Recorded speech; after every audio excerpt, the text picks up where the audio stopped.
you should handle it.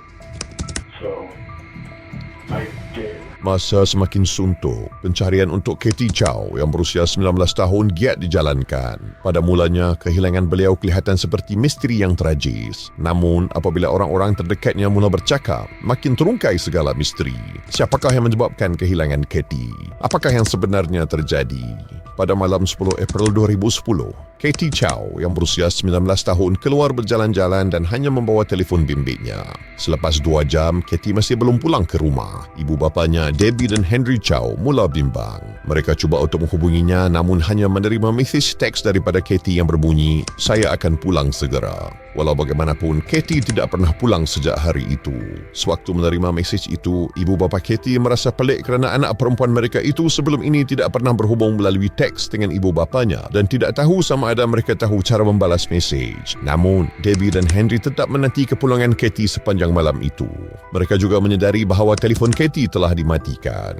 Keesokan harinya, apabila Katie masih belum juga pulang ke rumah, ibu bapanya yang bimbang dan panik pergi ke balai polis untuk melaporkan kehilangan Katie. Hari demi hari berlalu dan kes ini dianggap sebagai kes orang hilang. Detektif memulakan siasatan dengan meminta Debbie dan Henry untuk menyeraikan rakan-rakan Katie. Polis juga menganalisis rekod dan mesej dalam telefon bimbit Katie secara teliti.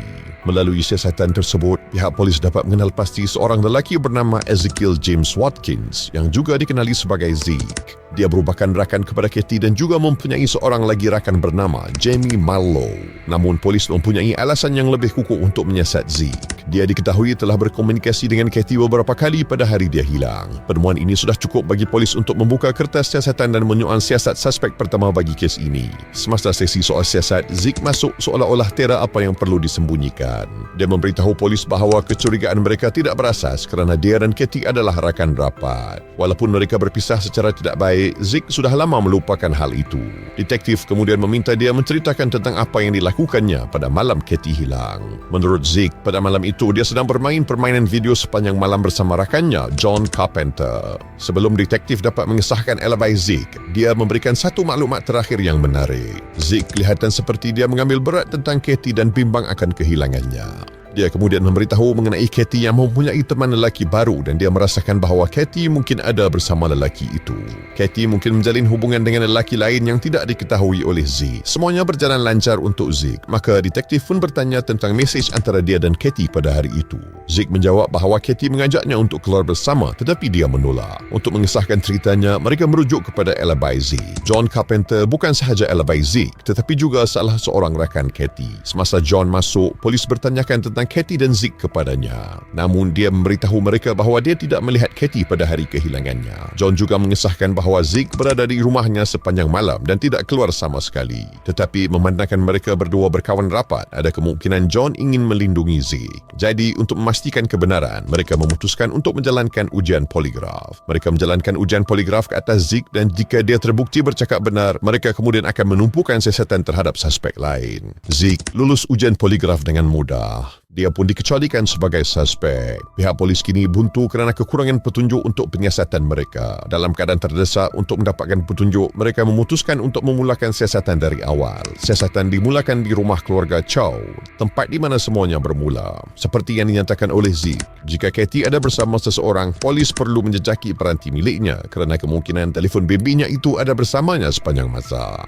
Polis kemudiannya memutuskan untuk pergi ke rumah Katie dengan harapan mereka dapat menemui petunjuk. Pihak polis ingin memeriksa komputer milik Katie yang mungkin mengandungi petunjuk kerana kebiasaan Katie yang sangat aktif di media sosial. Mereka tiba di rumah ibu bapa Katie, tetapi sebelum mereka sempat memeriksa komputer itu, polis berdepan dengan situasi di luar jangkaan. Siasatan bagi kes ini mula ditumpukan kepada ibu bapa Katie. Tingkah laku mereka yang tidak mahu bekerjasama menimbulkan tanda tanya. Detektif mengesyaki mereka sedang menyembunyikan sesuatu.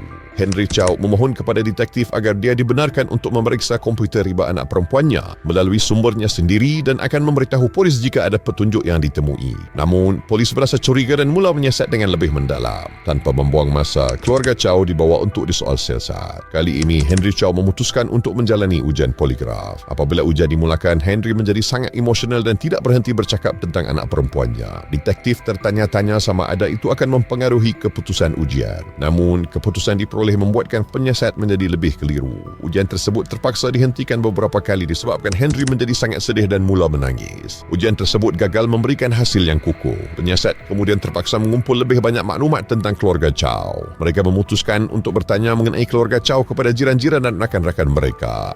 Tidak lama selepas itu, Henry Chow tampil membawa bukti penting untuk siasatan iaitu komputer Katie. Tidakkannya ini membawa kepada pengecualian keluarga Chow sebagai suspek. Kini, penyiasat menumpukan semua harapan dan tenaga mereka pada satu bukti tersebut iaitu komputer milik Katie.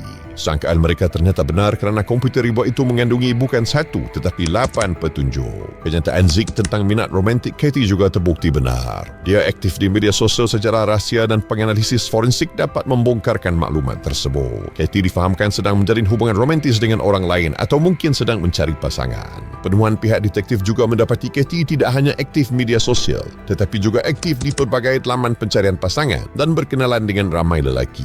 Dia berhubung dengan 8 lelaki sekitar waktu kehilangannya. Ini adalah sinar harapan dalam siasatan kehilangan Katie. Penyiasat berusaha gigih dan menjalankan pemeriksaan latar belakang menyeluruh terhadap kesemua 8 lelaki yang berkomunikasi dengan Katie. Mereka yakin bahawa siasatan itu berada di landasan yang betul.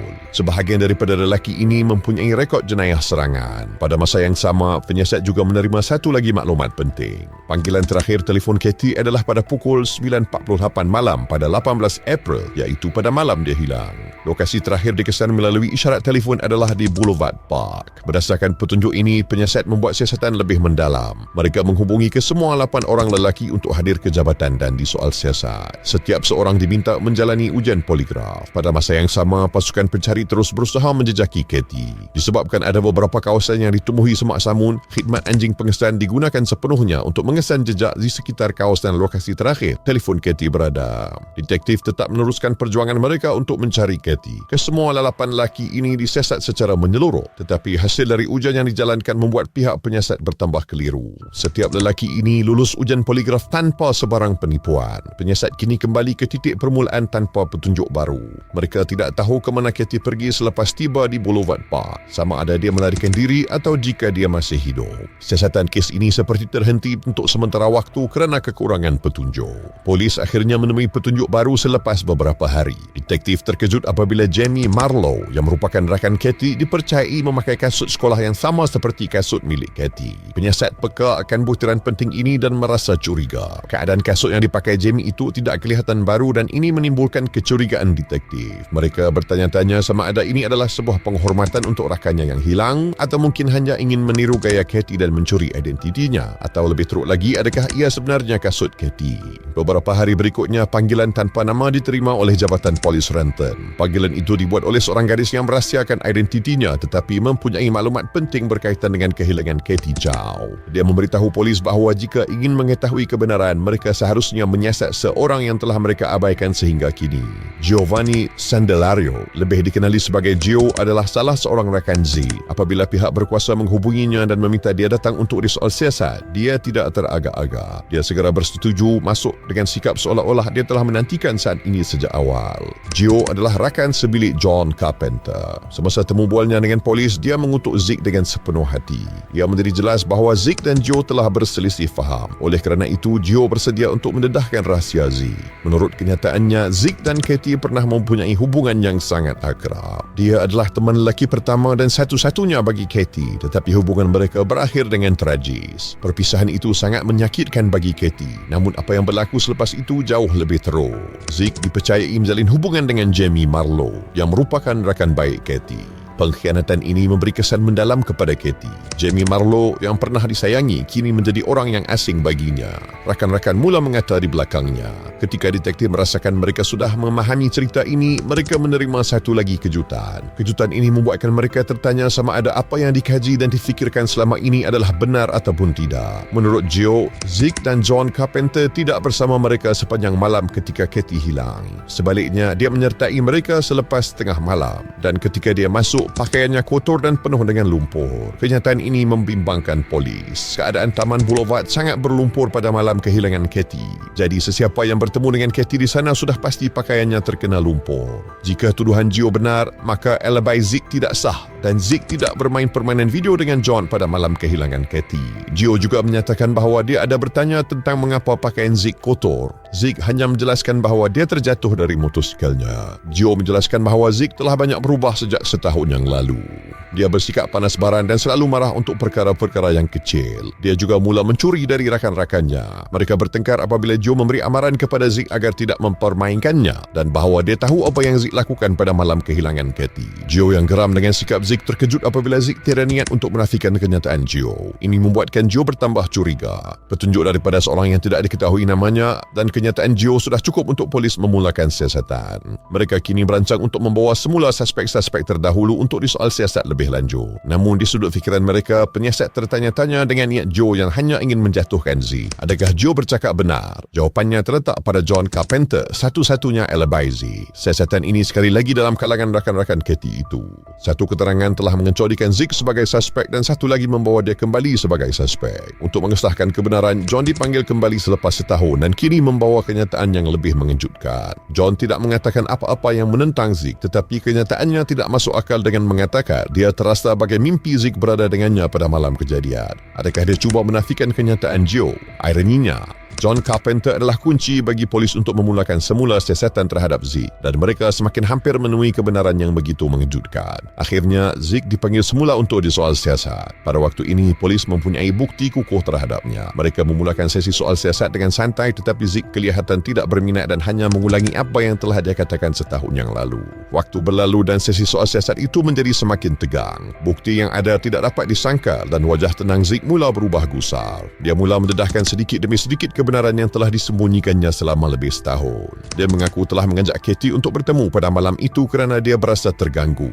Ini kerana Kathy telah meminta Jamie Marlowe agar tidak menjalinkan hubungan dengannya. Lama-kelamaan, Jamie Marlowe berasa terancam dengan tekanan dari Kathy dan rakan-rakannya. Zeke mengajak Kathy untuk berbincang di Taman Boulevard, tetapi perbualan mereka dengan cepat bertukar menjadi pertengkaran. Menurutnya, dia tidak pernah bertindak ganas apabila marah, namun ketika itu dia membawa senjata. Kathy melihat pisau tersebut dan menjadi panik. Zeke mengakui bahawa mereka mula bergaduh mengenai pisau itu. Kathy berjaya merebut pisau tersebut dan menyebabkan bibir Zeke terluka. Zeke masih mempunyai parut yang jelas di hujung bibirnya walaupun selepas 15 bulan kejadian itu berlaku. Saat yang ditunggu telah tiba, pengakuan dari Zeke yang akan mengubah segalanya.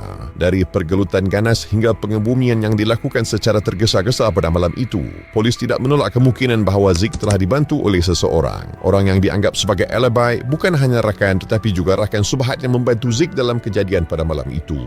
Menurut penjelasan Zeke, kematiannya adalah akibat kemalangan dalam pergelutan ganas. Namun pihak polis percaya bahawa pembunuhan itu telah dirancang. Untuk menghubungkan semua petunjuk tersebut, mereka memanggil rakan subhatnya kembali untuk disoal siasat. Tetapi kali ini segalanya telah berubah untuk John Carpenter. John memberikan semua maklumat yang diperlukan dengan mudah kepada polis. Semua bukti dan kenyataan tersebut cukup untuk mendakwa Zeke sebagai suspek utama dan memberikan jawapan kepada keluarga Kathy yang telah lama menunggu keadilan bagi Kathy. Pada 8 Julai 2011, John Carpenter membawa polis ke Taman Boulevard, tempat di mana Kathy telah dikebumikan bersama rahsia gelap mereka selama setahun. Namun berdasarkan penemuan itu, pihak penyiasat terkejut melihat mayat Kathy yang penuh dengan luka tikaman. Jelas bahawa kematian itu bukannya tidak disengajakan seperti cerita Zeke, melainkan pembunuhan yang sangat kejam. Lehernya telah dikelar dari telinga ke telinga. Berdasarkan luka pada mayat, kes ini akhirnya dikategorikan sebagai kes pembunuhan darjah pertama. Kathy ditemui dikebumikan dalam lubang yang kecil. Untuk memaksa tubuhnya ke dalam ruang yang terhad itu, Zeke melompat berulang kali di atas tubuhnya untuk mematahkan kakinya. Dia kemudian menanggalkan kasutnya dan kemudian dihadiahkan kepada teman wanitanya sekarang, Jamie Marlowe. Henry dan Debbie Chow dimaklumkan bahawa mayat anak perempuan mereka telah dijumpai. Ezekiel dijatuhi hukuman 21 tahun penjara. Situasi berbeza buat John yang telah bekerjasama membantu polis membuka kes ini dengan luas. Kesaksiannya memberikan bukti penting, jadi walaupun terlibat dalam pengebumian mayat Kathy, dia tetap mendapat perlindungan. Sementara itu, Jamie Marlowe tampil ke hadapan dan mengungkap kebenaran yang menakutkan. Dia mengakui sedar bahawa kasut yang dipakainya itu sangat mirip dengan kasut rakannya yang hilang, namun hanya berdiam diri kerana takut akan kebenaran dan tindakan yang akan dilakukan oleh kekasihnya Zeke pada ketika itu. Dalam kes ini, Zeke adalah suspek utama dan terakhir. Walaupun dia lulus ujian poligraf dengan cemerlang, dia ternyata menyembunyikan rahsia yang paling kejam dengan membunuh seorang wanita muda yang tidak memberikan sebarang ancaman kepadanya. Jangan lepaskan peluang untuk menyelami lebih banyak kes-kes yang menggemparkan. Setiap kisah membukarkan misteri yang akan membuatkan anda terpegun. Jaga diri dan keluarga anda.